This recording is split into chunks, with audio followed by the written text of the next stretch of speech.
Welcome two RT channel साथीहरू। आजको यस भिडियोमा हामीले शिक्षक सेवा आयोग निभावी लाइसेन्स साथै तपाईहरुको खर्दा नायब सुब्बा जस्ता सबै पदमा काम लाग्ने महत्त्वपूर्ण आवश्यक र निकै नै सम्भावित सामान्य ज्ञानका केही प्रश्नहरू लिएर उपस्थित भएका छौं जुन तपाईहरुको लागि निकै नै महत्त्वपूर्ण छ। यदि तपाईहरुले सिरियस भएर पढ्नुहुन्छ र अधिकभन्दा अधिक प्रश्नहरूको चाहिँ अध्ययन अभ्यास गर्नुहुन्छ भने आफ्नो परीक्षामा अवश्य सफल बन्नुहुनेछ।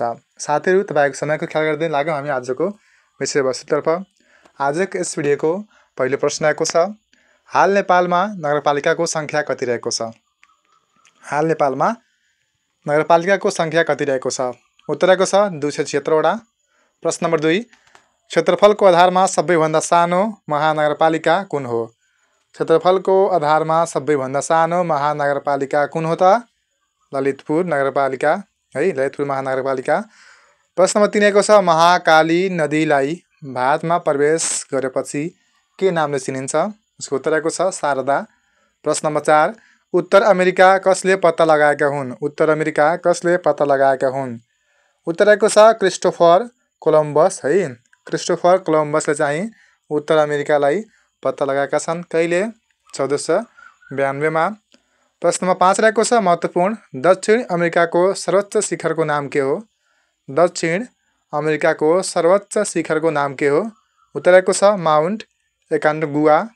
साथीहरू, निकै नै महत्त्वपूर्ण प्रश्न आएका छन्, त्यस कारणले गर्दा टिप्पणी अवश्य गर्नुहोला। साथीहरू, यदि तपाईहरुले शिक्षक सेवा आयोग वा निभावीको तयारी गर्दै हुनुहुन्छ, निभावी लाइसेन्सको तयारी गर्दै हुनुहुन्छ भने हाम्रो चाहिँ अनलाइन क्लास सुरु भइसकेको छ। तपाईहरु जोइन गर्न सक्नुहुन्छ। तपाईहरु चाहिँ स्क्रिनमा दिएको नम्बरमा WhatsApp मेसेज गर्नु होला, हामी तपाईलाई जोइन गराउनेछौँ। किन साथीहरू, यदि तपाईहरुले निभावी लाइसेन्सको तयारी गर्नुहुन्छ भने शिक्षक सेवा आयोगको तयारी चाहिँ निशुल्क पाउनुहुन्छ। प्रश्न नम्बर 6 रहेको छ, हिन्दू बौद्ध र इस्लाम धर्मावलम्बीहरूको आस्थाको केन्द्र मानिने एडम्बस पिक नामक पहाड कहाँ रहेको छ? यसको उत्तर रहेको छ श्रीलङ्कामा। प्रश्न नम्बर 7, विश्वमा सर्वाधिक फोटो खिचिएको र चित्रलेखन गरिएको पहाड कुन हो? उत्तर रहेको छ माउन्ट फुजी जुन जापानमा रहेको छ। प्रश्न नम्बर 8, विश्वको सबैभन्दा ठुलो ज्वालामुखी पहाड कुन हो? विश्वको सबैभन्दा ठुलो ज्वालामुखी पहाड कुन हो? उत्तर रहेको छ एमटी माउना लोअ। प्रश्न नम्बर 9, युरोपको कुन नदी किनारामा 3 देशका राजधानी अवस्थित छन्? उत्तर रहेको छ डेन्युब। प्रश्न नम्बर 10, विश्वको सबैभन्दा ठुलो ताल कुन हो?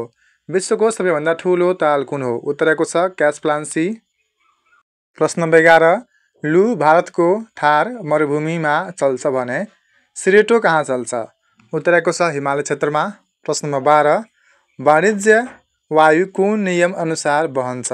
वाणिज्य वायु चाहिँ कुन नियम अनुसार बहन्छ? उत्तर रहेको छ फेयरलेस लसँग। प्रश्न नम्बर 13, अफ्रिका महादेशको सबैभन्दा ठुलो देश कुन हो? अफ्रिका महादेशको सबैभन्दा ठुलो देश कुन हो? उत्तर रहेको छ सुडान। प्रश्न नम्बर 14, इरानको पुरानो नाम के थियो? इरानको पुरानो नाम के थियो? उत्तर रहेको छ पर्सिया है, इरानको पुरानो नाम के थियो? पर्सिया। प्रश्न नम्बर 15, कुन सहरलाई इम्पायर सिटी पनि भनिन्छ? है, महत्त्वपूर्ण साथी टिप्पणी गर्नु होला, किनभने टिप्पणी गर्नुहुन्छ भने तपाईहरु अधिकभन्दा अधिक प्रश्नहरूको अभ्यास गर्न सक्नुहुनेछ, जसको कारण तपाईहरुले आफ्नो परीक्षामा सफल अवश्य बन्नुहुनेछ। साथीहरू, कुन सहरलाई इम्पायर सिटी पनि भनिन्छ? यसको उत्तर रहेको छ न्युयोर्क। न्युयोर्कको लागि साथीहरू इम्पायर सिटी पनि भनिन्छ। प्रश्न नम्बर 16, स्क्यान्डिनेभियन मुलुकहरूमा कुन कुन मुलुक पर्छन्? उत्तर रहेको छ स्विडेन, फिनल्यान्ड, नर्वे। प्रश्न नम्बर 17, क्यानाडा र संयुक्त राज्य अमेरिका बीचको सीमा रेखालाई के भनिन्छ? उत्तर रहेको छ 49 प्यारलेल। प्रश्न नम्बर 18, विश्वको सबैभन्दा ठुलो नदी कुन हो? विश्वको सबैभन्दा ठुलो नदी कुन हो? सबैलाई थाहा होला, अमेजन। प्रश्न नम्बर 19, विश्वको सबैभन्दा पुरानो अक्षर कुन हो त? 0। प्रश्न नम्बर 20, संसारमै सबैभन्दा धेरै चिनी उत्पादन गर्ने मुलुक कुन हो? संसारमै चाहिँ सबैभन्दा धेरै चिनी उत्पादन गर्ने देश मुलुक कुन हो त? ब्राजिल। साथीहरू, भिडियो मन पर लाइक अवश्य गर्नुहोला। भिडियो मन पर तपाईँ लाइक नगर्नुहोला अथवा डिसलाइक गरे पनि हुन्छ, तर साथीहरू यसमा तपाईहरु अवश्य सफल बन्नु होला है त। अधिकभन्दा अधिक मेहनत गर्नुहोस्, हार नमान्नुहोस्, अवश्य आफ्नो लक्ष्यमा तपाईहरुले पुग्नुहुनेछ। प्रश्न नम्बर 21 वाशिंगटन डीसी कुन नदीको किनारामा रहेको छ? वाशिंगटन डीसी कुन नदीको किनारामा रहेको छ? उत्तरको छ पोटोम्याक है। पोटोम्याक नदीको किनारामा चाहिँ वाशिंगटन डीसी रहेको छ। प्रश्न नम्बर 22 राप्ती नदीको संस्कृत नाम के हो? राप्ती नदीको संस्कृत नाम के हो? उत्तरको छ अचिरावती। प्रश्न नम्बर 23 एकै दिनमा विभिन्न रङको देखिने झिलमिला ताल रहेको छ। त्यो कहाँ रहेको छ त? कञ्चनपुरमा। प्रश्न नम्बर 24 चुरे पहाडको सबैभन्दा अग्लो टाकुरा कुन हो? सूर्य पर्वतको सबैभन्दा अग्लो टाकुरा कुन हो त? उत्तरको छ गारवा पर्वत जुन कैलालीमा रहेको छ। प्रश्न नम्बर 25 नेपालको कश्मीर भनी कुन जिल्लालाई चिनिन्छ है? नेपालको कश्मीर भनी कुन जिल्लालाई चिनिन्छ त? जुम्लालाई हो साथीहरू। त्यस्तै गरी नेपालको मरुभूमि भनेर कुन जिल्लालाई चिनिन्छ?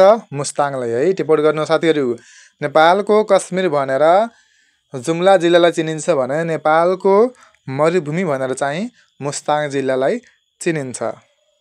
प्रश्न नम्बर 26 पिरामिड शब्दको खास अर्थ के हो? पिरामिड शब्दको खास अर्थ के हो? यसको उत्तरको छ तत्कालीन मिश्रका राजाहरूको चिहानलाई चाहिँ पिरामिड भनिन्छ है। प्रश्न नम्बर 27 रहेको छ नेपालको पहिलो बैंक कुन हो? नेपालको पहिलो बैंक कुन हो त? नेपाल बैंक लिमिटेड हो साथीहरू। तपाईहरु चाहिँ कुन बैंकमा खाता रहेको छ? कृपया आफ्नो बैंकको नाम अवश्य कमेन्ट गर्नुहोस् त। प्रश्न नम्बर 28 घण्टाघर र पुस्तकालय घण्टाघर र पुस्तकालय कसले निर्माण गरेका थिए? घण्टाघर र पुस्तकालय कसले निर्माण गरेका थिए? उत्तरको छ वीर शमशेर। प्रश्न नम्बर 29 शनिबार है शनिबार बिदा दिने चलन कसले सुरुवात गरेका थिए? है साथीहरू महत्त्वपूर्ण छ टिप्पणी गर्नु होला। शनिबार बिदा दिने चलन कसले सुरुवात गरेका थिए? जसको उत्तरको छ भीम शमशेरले हो साथीहरू। भीम शमशेरले चाहिँ के गर्नुभएको थियो कि हप्तामा चाहिँ है हरेक हप्तामा चाहिँ शनिबार बिदा दिनुपर्ने उहाँले निर्णय गर्नुभएको थियो। त्यो चाहिँ चलनको सुरुवात गर्नुभएको छ भीम शमशेरले। प्रश्न नम्बर 30 वायु अर्थात् हावाको मौसम परिवर्तन को खास विशेषता हो है।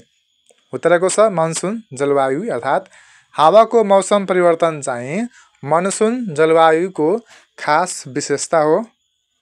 प्रश्न नम्बर 31 एसिया महादेशमा कतिवटा भूपरिवेष्टित राष्ट्रहरू रहेका छन्? र सबैले थाहा पनि हुन जरुरी छ साथीहरू। किनभने हामी पनि हाम्रो जुन देश रहेको छ नेपाल यो पनि के गर्छ एसिया महादेशभित्र पर्छ है। नेपाल चाहिँ एसिया महादेशभित्र पर्छ। साथै चाहिँ नेपाल पनि के हो त एउटा भूपरिवेष्टित राष्ट्र हो अर्थात् भूपरिवेष्टित एउटा देश हो मुलुक हो नेपाल। नेपाल जस्तै चाहिँ एसिया महादेशमा कतिवटा देश रहेका छन् भनेर बुझ्नुस् है। यसको उत्तरको छ 12वटा अर्थात् एसिया महादेशमा चाहिँ 12वटा भूपरिवेष्टित राष्ट्रहरू रहेका छन्। आजको यस भिडियोको अन्तिम प्रश्न महत्त्वपूर्ण छ टिप्पणी गर्नुहोला सबै परीक्षाका लागि।